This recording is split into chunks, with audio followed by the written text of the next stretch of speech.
ಮೊದಲನೇ ದಿನದಿಂದ ಮಾರ್ಕಿಂಗ್ ಮಾಡಿಕೊಂಡು ಅಂದ್ರೆ ಮೀನ್ಸ್ ಮಹಜರು ಮಾಡಿಕೊಂಡು 13 ಸ್ಪಾಟ್ಗಳನ್ನ ಮಹಜರು ಮಾಡಿಕೊಂಡು ಅಲ್ಲಿ ಅಗೆಯೋ ಕಾರ್ಯ ಮಾಡಿದ್ದಾರೆ. ಈಗಾಗಲೇ ಸುಮಾರು 12 ಸ್ಪಾಟ್ ಅನ್ನ ಅಗೆದಿದ್ದಾರೆ. ಅದರಲ್ಲಿ ಒಂದು ಸ್ಪಾಟ್ ಅಲ್ಲಿ ಸಿಕ್ಕಿದೆ. 14ನೇ ಸ್ಪಾಟ್ ಅಂತ ಏನು ಬಂಗ್ಲೆಗುಡ್ಡವನ್ನ ಇವರು ಮಾರ್ಕ್ ಮಾಡಿಕೊಂಡಿದ್ದಾರೆ, ಅಲ್ಲಿ 3 ಅಸ್ಥಿಪಂಜರ ಸಿಕ್ಕಿದೆ. ಈ ಎಲ್ಲದರ ಕುರಿತು ಸಾಕಷ್ಟು ಮೀಟಿಂಗ್ಗಳು ಆಗ್ತಾ ಇದೆ. ಈಗ SIT ಮೀಟಿಂಗ್ ಮಾಡ್ತಾ ಇದೆ. ಈ ಸಭೆಯಲ್ಲಿ ಏನೆಲ್ಲ ಅಂಶಗಳು ಹೊರಬರುತ್ತವೆ ಅಥವಾ ಪತ್ರಿಕಾ ಪ್ರಕಟಣೆಗಳನ್ನೇನಾದ್ರೂ ಮಾಡಬಹುದಾ, ಇವೆಲ್ಲವೂ ಕೂಡ ಕುತೂಹಲ. ಓಕೆ, ಮತ್ತೊಂದು ಅಪ್ಡೇಟ್ ಲಭ್ಯ ಆಗ್ತಾ ಇದೆ, ಅದನ್ನ ಈಗ ನಿಮ್ಮ ಮುಂದೆ ಇಡ್ತಾ ಹೋಗ್ತೀನಿ ನಾನು. Very important. ಈ ಕ್ಷಣದಲ್ಲಿ ಏನಾಗ್ತಾ ಇದೆ ಅಂತ ಹೇಳಿ, ಅಧಿಕಾರಿಗಳೊಂದಿಗೆ ಸಭೆ ನಡೆಸಿದ ಪ್ರಣವ್ ಮೊಹಾಂತಿ SIT ಮುಖ್ಯಸ್ಥರು ಸಭೆಯನ್ನು ನಡೆಸಿದ್ದಾರೆ. ಬೆಳ್ತಂಗಡಿಯಲ್ಲಿರುವ SIT ಕಚೇರಿಯಲ್ಲಿ ಸಭೆ ನಡೆಸಿದ್ದಾರೆ. ಪಾಯಿಂಟ್ 13ರಲ್ಲಿ ಶೋಧ ನಡೆಸಲು ನಿರ್ಧಾರವನ್ನ ಮಾಡಿದ್ದಾರಂತೆ. ಪಾಯಿಂಟ್ 13ರಲ್ಲಿ ಶೋಧಕ್ಕೆ SIT ಸಿದ್ಧತೆಯನ್ನು ಮಾಡಿಕೊಳ್ತಾ ಇದೆ. ಸ್ಥಳದಲ್ಲಿ ಹೆಚ್ಚುವರಿ ಪೊಲೀಸರ ನಿಯೋಜನೆಯನ್ನು ಕೂಡ ಮಾಡಲಾಗಿದೆ. ಈಗ ಬಂಗ್ಲೆಗುಡ್ಡಕ್ಕೆ ಹೋಗೋಣ ಅಂತಿದ್ರು ನೋಡಿ. ಪಾಯಿಂಟ್ 13 ಮುಂಭಾಗ ರಸ್ತೆ ಇದೆಯಲ್ಲ, ಆ ರಸ್ತೆ ಕಂಪ್ಲೀಟ್ ಬಂದಾಗಿದೆ. ರೆಬಲ್ ಟಿವಿಯಲ್ಲಿ ನಿರಂತರವಾದ ಕವರೇಜ್ ಅನ್ನ ನಿಮ್ಮ ಮುಂದೆ ಇಡ್ತಾ ಹೋಗ್ತೀವಿ. ಇವಾಗ ಎಸ್, ನಿಮಗೆ ನೋಡಿ ಬಂಗ್ಲೆಗುಡ್ಡದಲ್ಲಿ ಸುಮಾರು 3 ಅಸ್ಥಿಪಂಜರಗಳು ಸಿಕ್ಕಿದ್ವು. ಅದರಲ್ಲಿ ಒಂದು ಮಹಿಳೆಯದ್ದು ಅಂತ ಹೇಳಲಾಗ್ತಾ ಇದೆ. ಈ ಬಗ್ಗೆ ಅಲ್ಲಿ ಸುಜಾತ ಭಟ್ ಪರ ವಕೀಲರಿದ್ದಾರೆ, ಅವರು ಕೂಡ ಈ ಬಗ್ಗೆ ಹೇಳಿಕೆ ಅಂದ್ರೆ ಒಂದು ಪತ್ರಿಕಾ ಪ್ರಕಟಣೆಯನ್ನ ಮಾಡಿದ್ರು. ಜೊತೆಗೆ ಈಗ 13 ಒಂದು ಬಾಕಿ ಇತ್ತು. ನಿನ್ನೆ 11, 12 ಆಗಿತ್ತು, ಏನು ಸಿಕ್ಕಿಲ್ಲ ಅಂತ ಹೇಳ್ತಾ ಇದ್ದಾರೆ. 13 ಒಂದು ಬಾಕಿ ಇತ್ತು. ಆದ್ರೆ 13ರಲ್ಲಿ ಮಾಡೋದಾ ಅಥವಾ ಬಂಗ್ಲೆಗುಡ್ಡೆಯಲ್ಲಿ ಮತ್ತಷ್ಟು ಸಾಕಷ್ಟು ಏನೋ ಸರ್ಚಿಂಗ್ ಮಾಡೋದಾ ಅನ್ನೋ ಲೆಕ್ಕಾಚಾರದಲ್ಲಿ ಅಧಿಕಾರಿಗಳಿದ್ರು. ಈಗ ಒಂದು ಸಭೆ ಮಾಡಿದ ಬಳಿಕ 13 ಅಗದು ಬಿಡೋಣ ಅನ್ನೋ ಲೆಕ್ಕಾಚಾರದಲ್ಲಿ ಇದ್ದಾರೆ ಅಂತ ಕಾಣ್ತದೆ. ಅದಕ್ಕೆ ಎಲ್ಲಾ ರೀತಿಯ ಸಿದ್ಧತೆಯನ್ನ ಮಾಡಿಕೊಳ್ತಾ ಇದ್ದಾರೆ. ಯಾಕಂದ್ರೆ 13ನೇ ಸ್ಪಾಟ್ ನಲ್ಲಿ ಸುಮಾರು 8 ಶವಗಳನ್ನ ಹೂತಿದ್ದೇನೆ ಅಂತ ಹೇಳಿ ಈ ಒಬ್ಬ ಅನಾಮಿಕ ಆರೋಪವನ್ನ ಮಾಡಿರುವಂತದ್ದು. ಓಕೆ, ಎಸ್, ಈ ಬಗ್ಗೆ ಚರ್ಚೆ ಮಾಡ್ತಾ ಹೋಗೋಣ. ನಮ್ ಜೊತೆ ಮಾತನಾಡೋದಕ್ಕೆ ಸ್ವತಃ ವಕೀಲರಾದಂತ ಸೂರ್ಯ ಮುಕುಂದರಾಜ್ ಅವರಿದ್ದಾರೆ. ಅವ್ರನ್ನ ನಾನು ಆಗ್ಲೇ ವೆಲ್ಕಮ್ ಮಾಡಿಕೊಂಡೆ. ಸರ್, ತುಂಬಾ ಕುತೂಹಲ ಸರ್. ಈಗ ಫಸ್ಟ್ ರಿಯಾಕ್ಷನ್ ಏನ್ ಸರ್ ನಿಮ್ಗೆ? ಈ ಪ್ರಕರಣದ ಬಗ್ಗೆ ಫಸ್ಟ್ ರಿಯಾಕ್ಷನ್ ಏನ್ ಹೇಳ್ತೀರಾ? ನೋಡಿ, ಈ ಥರ ಪ್ರಕರಣಗಳು ಇದಾವಲ್ಲ, ಸೊ ಯಾವುದೇ ಒಂದು ಕ್ಷೇತ್ರದಲ್ಲಾಗಿರ್ಬೋದು ಅಥವಾ ಒಂದು ದೊಡ್ಡ ಸಂಸ್ಥೆ ಇರುವಂಥ ಜಾಗದಲ್ಲಾಗಿರ್ಬೋದು, ಇಂಥದ್ದೊಂದು ಆರೋಪ ಕೇಳಿಬಂದಾಗ ಸಹಜವಾಗಿ ಎರಡು ಕಡೆಯಿಂದ ಇರುತ್ತೆ. ಒಂದು ಸಮರ್ಥನೆಯೂ ಇರುತ್ತೆ, ಇನ್ನೊಂದು ಕಡೆ ವಿರೋಧನೂ ಇರುತ್ತೆ. ಇಲ್ಲಿ ನಾವು ಯಾವ ರೀತಿ ನೋಡಬೇಕಾಗತ್ತೆ ಅಂದರೆ, ಅದು ಪೂರ್ತಿ ತಾಳ್ಮೆಯಿಂದ ಕಾದು ನೋಡಬೇಕು. ಇನ್ನೂ ತನಿಖೆ ಯಾವ ರೀತಿ ಆರಂಭ ಆಗುತ್ತೆ, ಮತ್ತು ಆತ ಹೇಳಿರುವಂಥ ಪ್ರಕ್ರಿಯೆಗಳು, ನ್ಯಾಯಾಲಯದಲ್ಲಿ ಕೊಟ್ಟಿರುವಂಥ 164 ಸ್ಟೇಟ್ಮೆಂಟು, ಆಮೇಲೆ ಆತ ತೋರಿಸಿರುವಂಥ ಸ್ಥಳಗಳು. ಸೊ ಒಂದು 3-4 ಕಡೆ ಅಸ್ಥಿಪಂಜರ ಸಿಕ್ಕಿದೆ, ಇನ್ನೊಂದಷ್ಟು ಕಡೆ ಸಿಕ್ಕಿಲ್ಲ. ಅದಕ್ಕೆ ಪ್ರಾಕೃತಿಕವಾದಂಥ ಒಂದಷ್ಟು ಕಾರಣಗಳು ಎಲ್ಲ ಇರ್ತವೆ. ಇವತ್ತು ಏನು 13ನೇದು ಮತ್ತು 14ನೇ ಜಾಗವನ್ನು ಇವತ್ತು ಸ್ಥಳ ಪರಿಶೀಲನೆ ಮಾಡೋಕ್ಕೆ ಅಂತ ತೆರಳಿದ್ದಾರೆ. ಸೊ ಒಂದು 6ನೇ ಪಾಯಿಂಟಲ್ಲಿ ಇವ್ರಿಗೆ ಅಸ್ಥಿಪಂಜರ ಸಿಕ್ಕಿದೆ, ಇನ್ನೊಂದು ಕಡೆ ಒಂದು ಮೃತದೇಹ ಸಿಕ್ಕಿದೆ, ಒಂದಷ್ಟು ID ಕಾರ್ಡ್ಗಳು ಇನ್ನೊಂದು ಎಲ್ಲ ಸಿಕ್ಕಿದೆ. ಸೊ ಈಗ ಏನಾಗಿದೆ ಅಂದರೆ, ತನಿಖಾಧಿಕಾರಿಗಳು ಮತ್ತು SIT ತಂಡ ಇವತ್ತವರೆಗೂ ಮಾಧ್ಯಮಕ್ಕಾಗಲಿ ಅಥವಾ ಬೇರೆ ಅಧಿಕಾರಿಗಳಿಗಾಗಲಿ ಸ್ಟೇಟ್ಮೆಂಟು ಕೊಟ್ಟಿಲ್ಲ. ಸೊ ಇನ್ವೆಸ್ಟಿಗೇಷನ್ ಯಾವ ರೀತಿ ಆಗ್ತಾ ಇದೆ ಅನ್ನೋದನ್ನ ಕೂಡ ಹೇಳಿಲ್ಲ. ಸೊ ತನಿಖಾ ತಂಡದಲ್ಲಿ SITನಲ್ಲಿ ಕೇವಲ DIG ಮತ್ತು IPS ದರ್ಜೆ ಆಫೀಸರ್ಗಳು ಮಾತ್ರ ಇಲ್ಲ. ಸೊ ಅದರೊಳಗೆ ಕಾನ್ಸ್ಟೇಬಲ್ಗಳು ಇದ್ದಾರೆ, ಇನ್ಸ್ಪೆಕ್ಟರ್ಗಳು ಇದ್ದಾರೆ, ಇನ್ನೊಂದು 25-30 ಜನ ಸಿಬ್ಬಂದಿ ಅದರೊಳಗೆ ಕೆಲಸ ಮಾಡ್ತಿದ್ದಾರೆ. ಸೊ ಇದನ್ನು ನಾವು ಯಾವ ರೀತಿ ನೋಡಬೇಕಾಗುತ್ತೆ ಅಂದರೆ, ಒಂದು ತಂಡ ಇಲ್ಲಿ ಎಕ್ಸಿಬಿಷನ್ ಏನು ಬಾಡಿಯನ್ನು ಅಗಿತಾ ಇದ್ದಾರೆ, ಸೊ ಬಾಡಿನ ಫೈಂಡ್ ಔಟ್ ಮಾಡೋದಕ್ಕೆ ಅಂತ ಹೇಳ್ಬಿಟ್ಟು ಸ್ಥಳ ಪರಿಶೀಲನೆ ಮಾಡ್ತಾ ಇದ್ದಾರೆ, ಅದೊಂದು ಕಡೆ ನಡೀತಾ ಇರುತ್ತೆ. ಸೊ ಅದಾದ ನಂತರ ಇನ್ನೊಂದು ತಂಡ ಕಳೆದ ಮಹಿಳಾ ಆಯೋಗ ಒಂದು ಪತ್ರ ಬರೆದಿತ್ತು. ಆಮೇಲೆ ಇವ್ರಿಗೆ SIT ಫಾರ್ಮೇಷನಲ್ಲಿ ಮಾಡಿರುವಂಥದ್ದು ಕೂಡ ಅದೇನೆ. ಕಳೆದ 15 ವರ್ಷಗಳಲ್ಲಿ ಏನೀತ ಆರೋಪ ಮಾಡಿದ್ದಾನೆ, ಎಷ್ಟು ಜನ ಮಿಸ್ಸಿಂಗ್ ಆಗಿದ್ದಾರೆ, ಎಷ್ಟು UDR ಪ್ರಕರಣಗಳಾಗಿದ್ದಾವೆ, ಎಷ್ಟು ತನಿಖೆ ಆಗಿದೆ, ಎಷ್ಟು ಪತ್ತೆ ಮಾಡಿದ್ದೀರಾ, ಇದ್ರ ಮಾಹಿತಿಯನ್ನು ಕೂಡ ಪರಿಶೀಲನೆ ಮಾಡಬೇಕು ಅಂತ ಹೇಳಿದ್ದಾರೆ. ಸೊ ಅದನ್ನು ಒಂದು ತಂಡ ಮಾಡ್ತಾ ಇರುತ್ತೆ. ಸೊ ಅದು ಯಾರಿಗೂ ಗೊತ್ತಾಗಲ್ಲ. ಇವಾಗ ಧರ್ಮಸ್ಥಳ ಮತ್ತು ಸುತ್ತಮುತ್ತ ಬೆಳ್ತಂಗಡಿ ಇಲ್ಲಿ ಆಗಿರೋವಂಥ ಒಂದಷ್ಟು ಇನ್ಸಿಡೆಂಟ್ಗಳನ್ನ ತನಿಖೆಯನ್ನು ಇನ್ನೊಂದು ತಂಡ ಮಾಡ್ತಾ ಇರುತ್ತೆ. ಸೊ ಈ ತಂಡ ಒಂದು ಮಾಡ್ತಾ ಇರುತ್ತೆ. ಸೊ ಅದಾದ ನಂತರ ಈ ಏನು ಪತ್ತೆ ಆಗ್ತವೆ, ಈ ಶವ ಯಾರ್ದು, ಯಾರಿಗೆ ಸಂಬಂಧಪಟ್ಟಿದ್ದು ಅನ್ನೋದನ್ನ ತನಿಖೆ ಮಾಡೋದಕ್ಕೆ ಪ್ರತ್ಯೇಕವಾಗಿ ಹೊಂದಿರುತ್ತೆ. ಸೊ ಒಟ್ಟಾರೆ ಇದು ಬೇರೆ ಬೇರೆ ಆಯಾಮದಿಂದ ತನಿಖೆ ಆಗ್ತಾ ಇರುತ್ತೆ.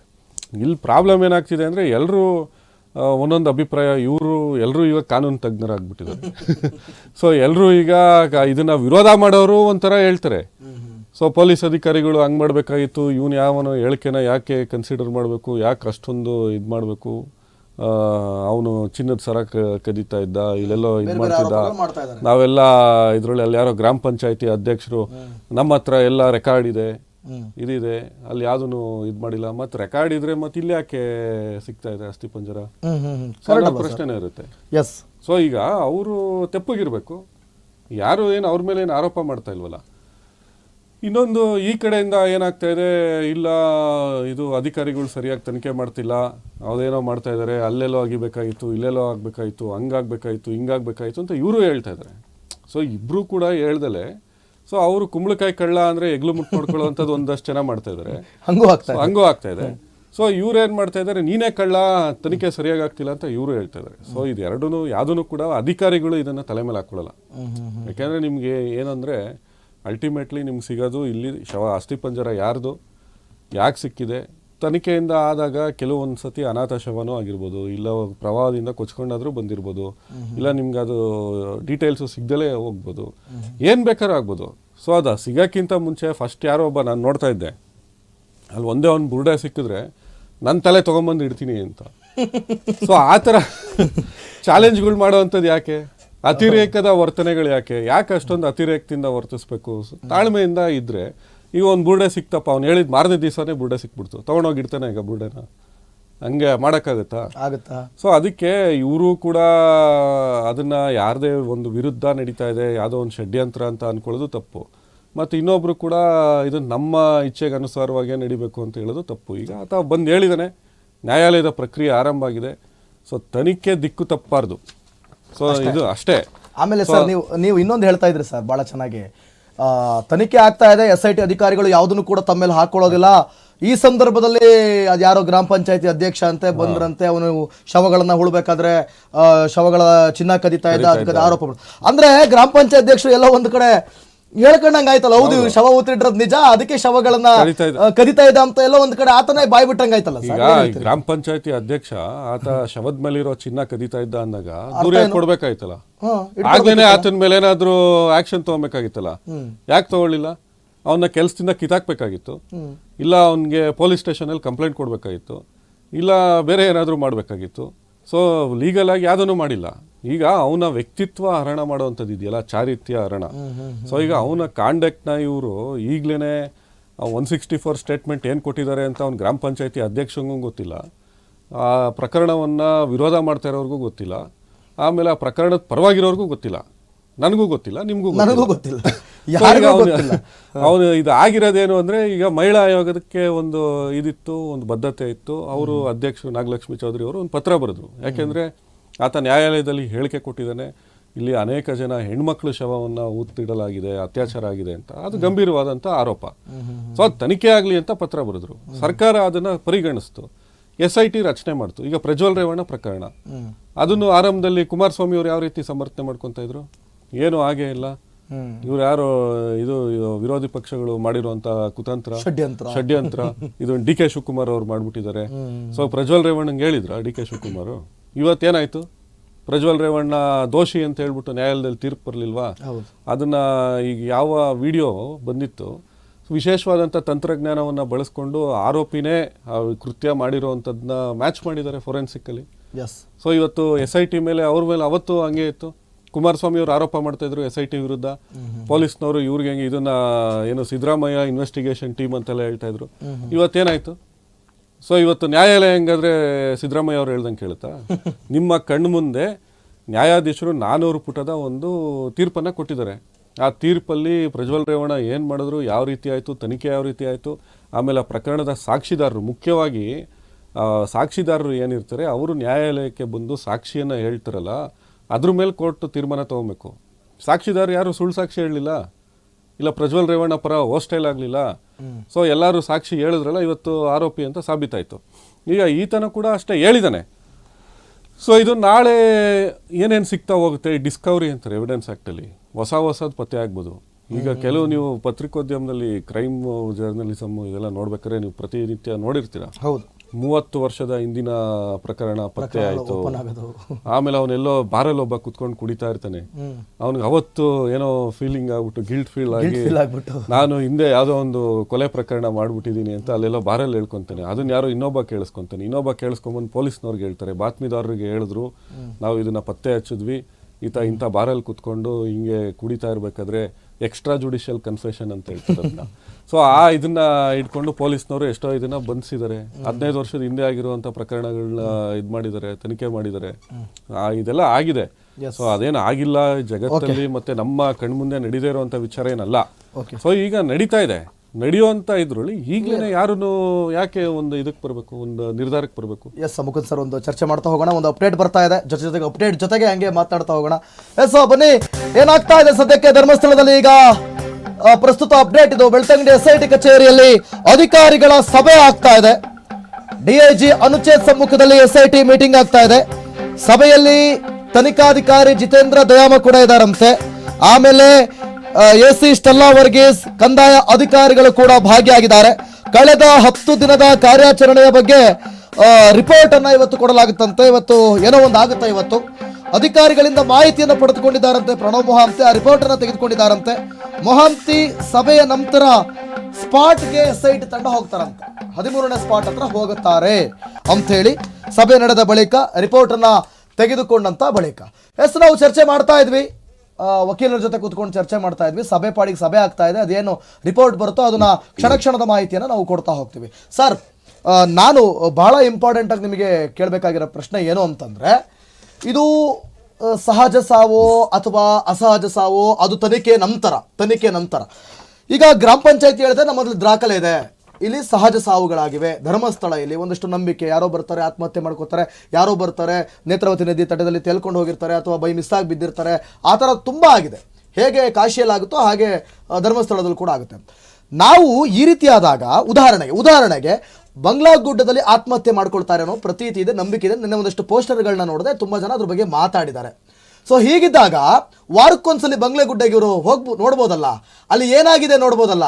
ಅಲ್ಲಿ ಯಾರಾದರೂ ಆತ್ಮಹತ್ಯೆ ಮಾಡ್ಕೊಂಡಿದ್ರೆ ಅದನ್ನೊಂದು UDR ಮಾಡಿಕೊಂಡು ತಗೊಬಂದು ಹಿಂದೂ ಧರ್ಮದ ಸಂಪ್ರದಾಯದಂತೆ ಅಂತಿಮ ವಿಧಿವಿಧಾನಗಳನ್ನ ನೆರವೇರಿಸಬಹುದಲ್ಲ, ಅದಕ್ಕೊಂದು ರುದ್ರಭೂಮಿ ಅಂತ ಇಟ್ಕೊಳ್ಬೋದಲ್ಲ. ಯಾಕೆ ಅದನ್ನ ಮಾಡಿಲ್ಲ? ಖಂಡಿತವಾಗ್ಲು ನೋಡಿ, ಇನ್ನೊಂದು ಕಾನೂನು ಪ್ರಕಾರ ಈಗ ಕಾನೂನು ಪ್ರಕಾರ ಆತ್ಮಹತ್ಯೆ ಮಾಡ್ಕೊಳ್ಳೋದು ಕೂಡ ಅಪರಾಧನೇ. ಹೌದು, ನಮ್ಮನ್ನ ನಾವು ಆತ್ಮಹತ್ಯೆ ಮಾಡ್ಕೊಳ್ಳಂಗೂ ಇಲ್ಲ. ಅದು ಅಪರಾಧನೇ. ಸೊ ಇನ್ನೊಬ್ರನ್ನ ಆತ್ಮಹತ್ಯೆಗೆ ಪ್ರಚೋದನೆ ಕೊಡೋದು ಕೂಡ ಅಪರಾಧನೇ. ಸೊ ಆತ್ಮಹತ್ಯೆಗೆ ಪ್ರಯತ್ನ ಪಟ್ಟಿರೋಂಥವ್ರನ್ನ ತಡೆಯುವಂತ ಕೆಲಸ ಆಗ್ಬೇಕಲ್ಲ. ಈಗ ನೀವು ಧರ್ಮಸ್ಥಳದಲ್ಲಿ ಮೋಕ್ಷ ಸಿಗುತ್ತೆ ಬಂದು ಆತ್ಮಹತ್ಯೆ ಮಾಡ್ಕೊಳ್ಳಿ ಅಂತ ಬೋರ್ಡ್ ಹಾಕಿದ್ದೀರಾ, ಹಂಗಾರೆ ಕಾನೂನು ವಿರೋಧಿ ಕೃತ್ಯ ಅಲ್ಲ ಅದು. ನೀವೀಗ ಗ್ರಾಮ ಪಂಚಾಯತಿ ಅಧ್ಯಕ್ಷ ಆಗಿ ಅಟ್ಲೀಸ್ಟ್ ಇದನ್ನು ತಡೆಗಟ್ಟೋದಕ್ಕೆ ಏನು ಮಾಡಿದ್ದೀರಾ? ಸೊ ಅಲ್ಲಿ ಇವ್ರು ಯಾರು ಮಾನಸಿಕವಾಗಿ ನೊಂದಿರೋವಂಥವ್ರು ಬಂದಿರ್ತಾರೆ, ಅವ್ರನ್ನ ಮನಸ್ಸಿನ ನೋವನ್ನು ಆಲಿಸೋದಕ್ಕೆ ನೀವೇನಾದರೂ ಮನೋವೈದ್ಯರನ್ನ ಇಟ್ಟಿದ್ದೀರಾ, ಇಲ್ಲ ಪೊಲೀಸ್ ಅಧಿಕಾರಿಗಳನ್ನ ಇಟ್ಟಿದ್ದೀರಾ? ಬಂಗ್ಲಾಗುಡ್ಡೆನಲ್ಲಿ ಅಷ್ಟೊಂದು ಆತ್ಮಹತ್ಯೆ ಮಾಡ್ಕೊಳ್ಳೋವಂಥ ಸ್ಪಾಟು ಅಂತ ಗೊತ್ತಿದ್ಮೇಲೆ ಅದಕ್ಕೆ ಯಾರನ್ನಾರು ಭದ್ರತೆಗೆ ಹಾಕ್ಬೇಕಾಯ್ತಲ್ಲ. ಗ್ರಾಮ ಪಂಚಾಯತಿಯಿಂದ ಇವ್ರು ಏನು ಮಾಡಿದ್ದಾರೆ? ಪಂಚಾಯತಿಯಿಂದ ಇವ್ರೇನಾದರೂ ಪತ್ರ ವ್ಯವಹಾರ ಮಾಡಿದಾರಾ? ಇಲ್ಲ ಅಲ್ಲಿರುವಂಥ ದಕ್ಷಿಣ ಕನ್ನಡ SP ಏನಾದರೂ ಪತ್ರ ಬರೆದಿದ್ದಾರಾ? ಇಲ್ಲ ಸ್ಥಳೀಯ ಪೊಲೀಸ್ ಠಾಣೆಗೆ ಹೇಳಿದಾರಾ ಇಲ್ಲಿ ಸಿಬ್ಬಂದಿ ನಿಯೋಜನೆ ಮಾಡಿ ಅಂತ? ಯಾಕೆ ನಿಯೋಜನೆ ಮಾಡಿಲ್ಲ?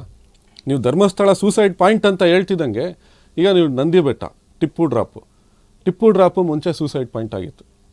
ಸೊ ನಂದಿ ಹಿಲ್ಸ್ಕೋಗ್ಬಿಟ್ಟು ಪ್ರೇಮಿಗಳು ಆತ್ಮಹತ್ಯೆ ಮಾಡ್ಕೊಳ್ತಾರೆ ಅನ್ನೋದೊಂದಿತ್ತು. ಸೊ ಅದನ್ನು ತಡೆಗಟ್ಟೋದಕ್ಕೆ ಅಲ್ಲಿ ಭದ್ರತೆ ಹಾಕಿದ್ರು, ಅಲ್ಲಿ ಪೊಲೀಸ್ ವ್ಯವಸ್ಥೆ ಆಯಿತು. ಆಮೇಲೆ ಇಂಥ ಸಮಯದಿಂದ ಇಂಥ ಸಮಯದೊಳಗಡೆ ಮಾತ್ರ ನಿಮಗೆ ಪ್ರವೇಶ ಅಂತ ಇದೆ. ನೀವು ಬೆಳಗ್ಗೆ 5 ಗಂಟೆಯಿಂದ ಸಾಯಂಕಾಲ 6 ಗಂಟೆ ಒಳಗಡೆ ಹೋಗಬೇಕು ಅಂತ ಇದೆ ನಂದಿ ಬೆಟ್ಟಕ್ಕೆ. ನೀವು ಈ ಕಡೆ ಯಾಕೆ ಮಾಡಿಲ್ಲ?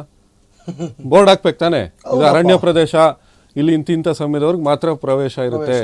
ಸೊ ನೀವು ಅದಕ್ಕೆ ಅವ್ರನ್ನ ಯಾವ ಇದಕ್ಕೋಸ್ಕರ ಬಂದಿದ್ದಾರೆ, ಅವರು ಒಂದು ಡೈರಿ ಮೇಂಟೈನ್ ಮಾಡಬೇಕು.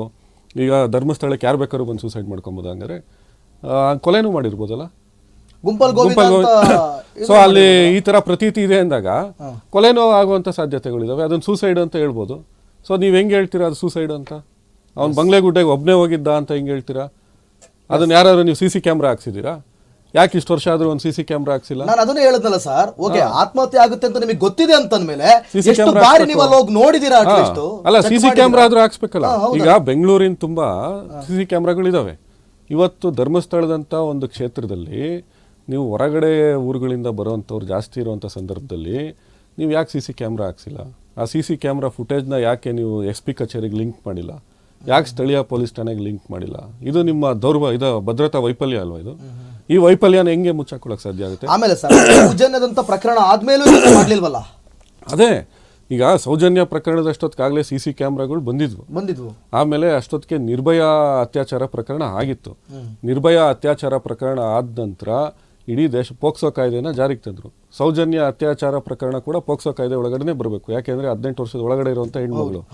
ಸೊ ಅದನ್ನ ಆಕೆಯ ಅತ್ಯಾಚಾರ ಆದ ನಂತರ ನಿಮಗೆ ನಿರ್ಭಯ ಫಂಡು ಎಲ್ಲ ಬಂದ್ಮೇಲೆ ನೀವು ಧರ್ಮಸ್ಥಳದಂತ ಇದರಲ್ಲಿ ಅಷ್ಟೊಂದು ಲಕ್ಷಾಂತರ ರೂಪಾಯಿ ವ್ಯವಹಾರ ಆಗುವಂಥ ಒಂದು ಕ್ಷೇತ್ರದಲ್ಲಿ ಒಂದು CC ಕ್ಯಾಮ್ರಾ ಹಾಕ್ಸೋಷ್ಟು ದುರ್ಗತಿ ಇದೆಯಾ ನಿಮಗೆ?